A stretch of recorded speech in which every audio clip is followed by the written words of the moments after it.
மகாவீர் ஜெயந்தி விழா நாடு முழுவதும் உற்சாகமாக கொண்டாடப்பட்டது. அரச குடும்பத்தில் பிறந்த மகாவீரர் அரச வாழ்வை துறந்து தமது செல்வத்தையெல்லாம் மக்களுக்கு தானமாக வழங்கியவர்.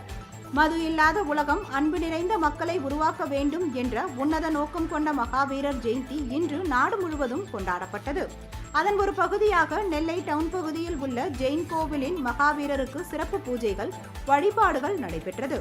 அலங்கரிக்கப்பட்ட ரதத்தில் மகாவீரர் ரத ஊர்வலம் நடைபெற்றது. இதில் திரளான ஜெயின் சமூகத்தை சேர்ந்தவர்கள் கலந்து கொண்டனர்.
மயிலாடுதுறையில் மகாவீரர் ஜெயனின் பிறந்த நாளை முன்னிட்டு அலங்கரித்து வைக்கப்பட்டிருந்த தீர்த்தங்கரர் உற்சவ மூர்த்தியை ஊர்வலமாக ஆடிப்பாடி எடுத்து வந்து வழிபட்டனர்.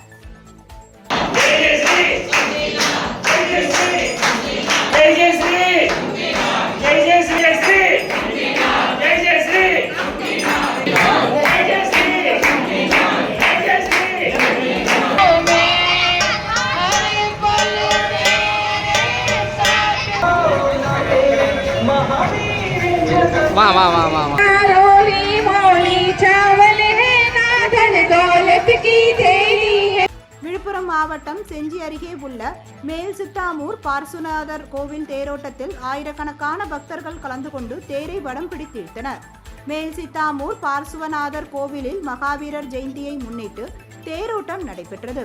பார்சுநாதருக்கு சிறப்பு அலங்காரம் செய்யப்பட்டு திருத்தேரில் பக்தர்களுக்கு காட்சியளித்தார். விழாவில் ஆயிரக்கணக்கான ஜெயின் சமூகத்தினர் கலந்து கொண்டனர்.